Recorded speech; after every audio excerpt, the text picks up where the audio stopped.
Welcome back. Thank you for tuning in and joining in for part 2 of the RecyclerView discussion. In the last episode, we talked about the RecyclerView, talked about its capabilities, pretty high level, kind of talked about it in practice, comparing it to, popular applications. So if you missed that, it might be a pretty good idea to go back and just, watch it so that you're caught up to speed. But we added the RecyclerView view to our layout. We created the layout for what is called the view holder, and today in part 2 we are going to create or we're going to get into some code here. So I'm going to go ahead and create a new file here. We're going to call this class, and we are going to call it simple. I don't think we need to go that crazy. Just simple adapter. Now, we are going to extend, instead of activity this time, the RecyclerView adapter, which requires a view holder type that extends RecyclerView.viewHolder. To keep this simple, we are just going to do RecyclerView.viewHolder. So, as I mentioned earlier, something about view holder. It's it's actually can be referred to as the view holder pattern, and it's basically exactly what the RecyclerView does.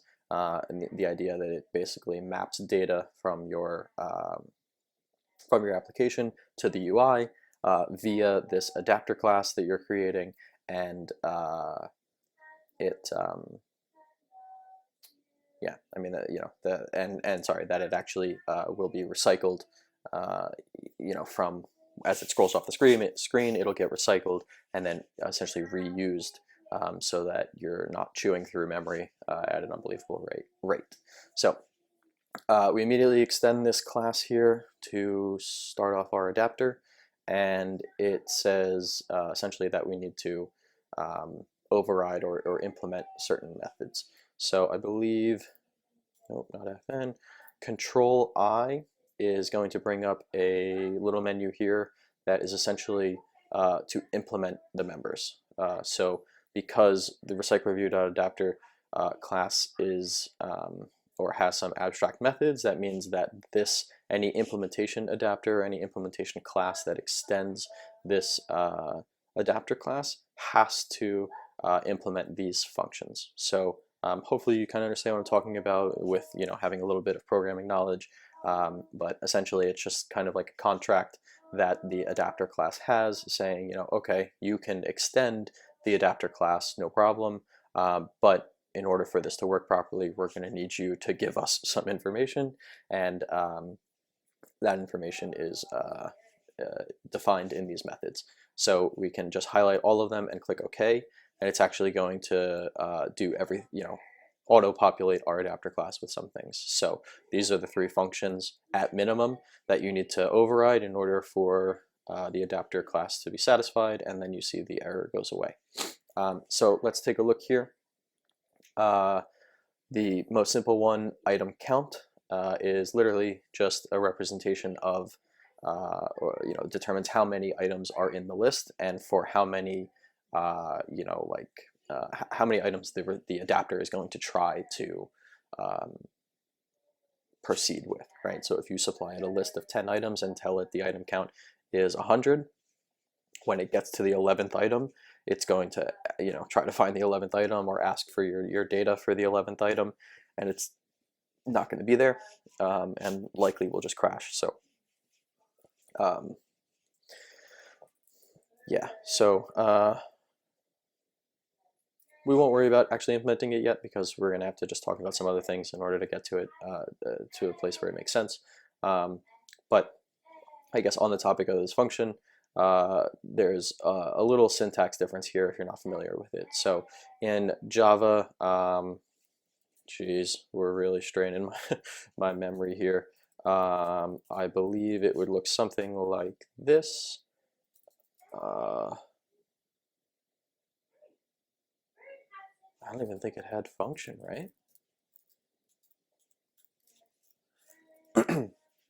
You have the override as an actual like annotation.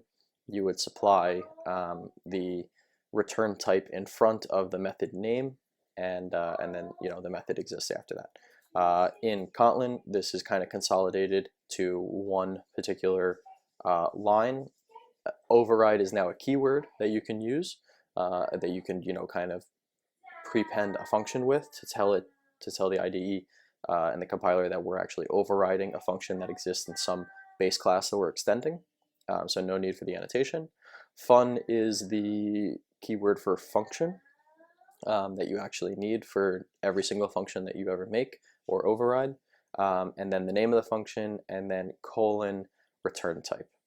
So previously, again, in Java, when you're declaring variables, the type goes before the variable name. In Kotlin, it actually follows it.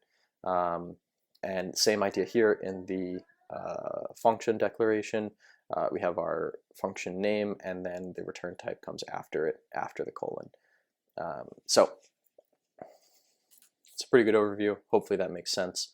And then you can see, let's say this one, for instance, Onbind view holder does actually not have a return type, so there's just nothing after it, which is super convenient.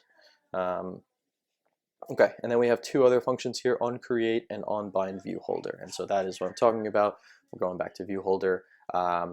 This is essentially the way this adapter class works. Is it's going to say, okay, how many items do we have? Let's say we have 10 items. It's going to detect where the like RecyclerView is, where the scrolling, not region, but like where the list is set to. And then it's going to say, at least in the beginning, when it's at position 0, it's going to ask to create a view holder for that position or for that view type. And then at some later point, it's going to invoke Onbind view holder, and it's going to pass in the view holder at whatever particular position in the list we are at, and we can at that point bind the information to the layout. So in order to really make any headway here, we need to define a view holder. So I'm just going to go ahead and create something that says inner class simple view holder. Again, we're going to just accept, extend RecyclerView.viewHolder. And it's important to note that this type here that the class extends must match this type here that your adapter is defining itself as. We'll get into making, a non-generic adapter in the sense that the view holder is a class that we have not created, but we can create a class that extends a view holder, for instance, the simple view holder, and then we can actually replace it here. Yeah, it's going to freak out because all our annotations are incorrect, and return types. But anyway, we'll dive into that in the future. So nothing too fancy here other than the word inner. The only reason I'm using that is because the inner modifier will actually just make this class only visible to this class. So as you can imagine, it literally is defined inside of this class, and so it's referred to as an inner. For the sake of what we're doing now, it doesn't matter too much, but it kind of allows you to encapsulate things inside of one particular class, because no other class is going to need to know about the simple view holder other than the simple adapter class. So kind of provide a little bit of separation of concerns that way, and it's great. But traditionally, you would create a new file, create a new class, and then reference that file, in here. But we see a little squiggly line here, and no value passed for parameter item view. Now this is just going to appear to you as a little wavy hand magic because we haven't talked much about the layout inflator class, but we're actually going to define in the constructor of this simple view holder this parameter right here, the view group parameter. What that will allow us to do is that will allow us to call layout inflator from, again, we need our context. Parent is a view group, which is, as it states, a view that can contain other views. So it has the very similar functions and capabilities of a view. So we're able to get our context from the parent. We're going to say inflate r.layout view holder, passing in the root view group being again the parent, and then attached to root we're going to do false. This is just like the standard way of creating a view and adding it to, or at least inflating a view in code from a resource file. So that's exactly what we're going to do. This inflate function actually returns a view. If I can move it here, you can actually see it's defined in Java. It actually is returning a view. And so the reason that this actually works is because this entire thing here is you know, basically like this, you know, but instead of actually assigning it to a variable, we're actually just inlining this into the RecyclerView view holder constructor, because as you can see here, we need a non-null view in the in order to create a view holder. You'll see here that it'll actually crash if you do not, if you give it something null. So in here we're going to define a function called Onbind, and this is going to take a string. So let's name this text to display string. And now inside of this class here, we actually have the inherent idea of the item view. And this is what we're creating when we pass in this layout file.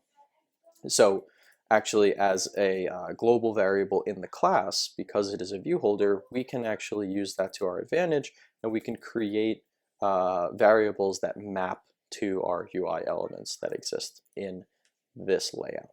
So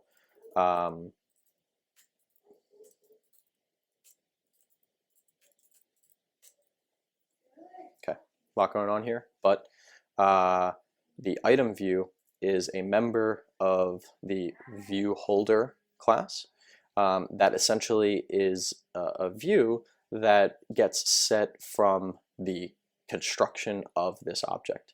So we're passing in an inflated view, which in this case turns out to be this. So we can reference that item view and call item view dot find view by ID and pass in a variable or resource identifier for the particular view that we're looking for. So again, if we command click into this, because there's multiple now in the project that have text view, you'll see where they show up, but you'll see one is defined in the view holder, and that's the one that we're actually referencing at this point. So now we have a reference to this view, which is actually this view that exists in this entire layout file. Sorry, in this RecyclerView. So we can say text view dot text equals text to display. So when this view holder is created in this function, we will actually go through you know, the creation process and create a view holder inflating this layout. And actually this will also happen basically at construction time, where we will get, well, after construction, because we're referencing the item view, we will make use of the view that we just inflated for this view holder and call find view by ID on the particular view, and which is the root view for this view holder, and then we're finding the text view. So you can see here this requires a RecyclerView.viewHolder. So we're actually going to return a simple view holder, and it requires the parent as we have in the constructor. But the reason we have this in the constructor is because we have this in the in this function. Well, sorry, in this function. So we kind of utilize what the system is providing to us to make our lives a little easier. And then onbind and getItemCount kind of are going to be related to one another. So there's actually going to be a need for a different or another function that we're going to create on this simple adapter. So let's call this set data, and we are going to set, or we're going to require a list of strings to be passed in to this function, which we will now do something with. We're going to create a private member function, member variable to this adapter class.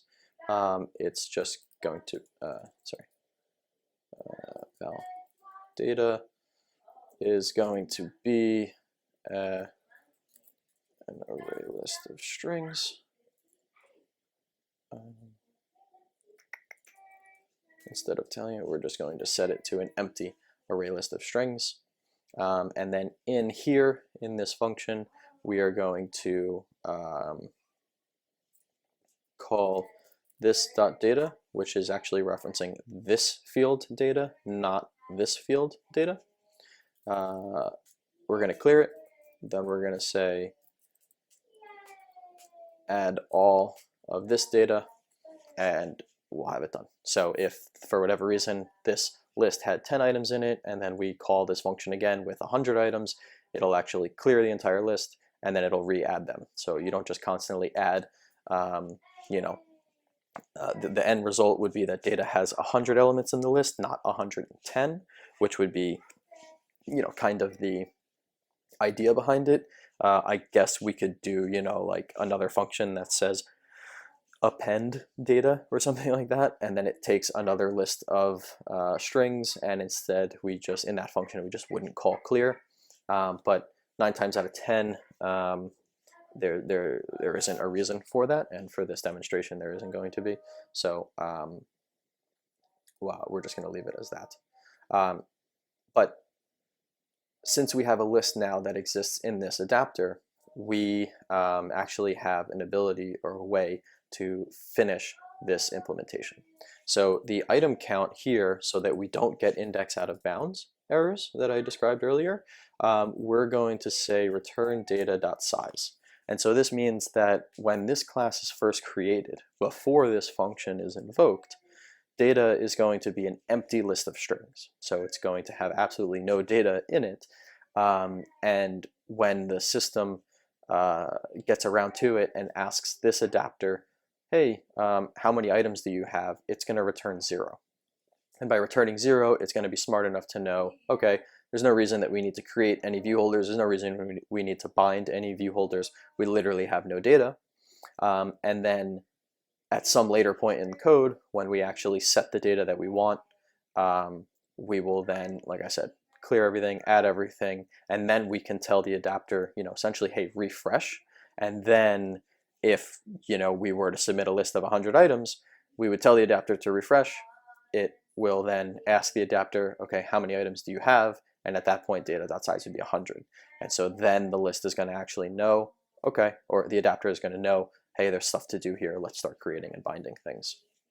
So the reason we did strings here is because we're going to get it all the way back down to this view holder and actually bind it to the view that we're that we created earlier. So we're just going to do this as a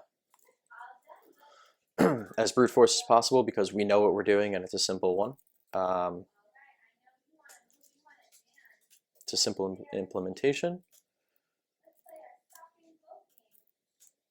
Okay, so again, we asked, the adapter is asked, hey, how big are you? It says 100.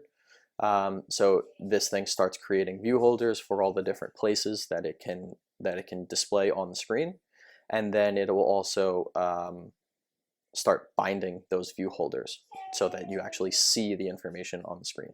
So this is the system creating the actual view itself so that it's in memory, and then this is the system using that view and you know, yeah, it's the system using the view. So at that point, we're passed in the same holder of whatever type we've defined up here. So because we've defined just the generic RecyclerView.viewHolder, but our implementation view holder is a class named SimpleViewHolder, we actually need to cast the holder to that type. And I was saying it's a little brute force because we actually know that we're only returning one view holder instance, so we can just very easily cast it to that, call the onbind function that exists here. That's why I named it onbind, because it matches with this. And then we're going to bind the data at that position. So what this is going to do is, it's going to create view holders 0 through 10, and it's going to onbind or bind those view holders 0 through 10, and it's going to actually pass in the position. So the list here that we have, when we have 100 strings, it's actually going to be bound basically like in conjunction with the data that's here, right? So when we're at position 0, it's going to reference position 0 in the data, so it's going to be the first string in this list, and then position 1 is going to be the second thing in the list, and position 3, etc., all the way to the end. So recycler views really translate a list of information or any kind of a collection of information into a view. So at this point, we are ready to go. The video is getting a little long, so I'm going to cut it here, but this adapter class is ready to be used, and we're ready to actually show information on screen right here with code in our main activity. So come back in part 3 of this series, and we will actually get into the activity implementation of this, and we will see how our simple adapter will very, very easily and very quickly translate a whole lot of information into views on screen. So I hope to see you there.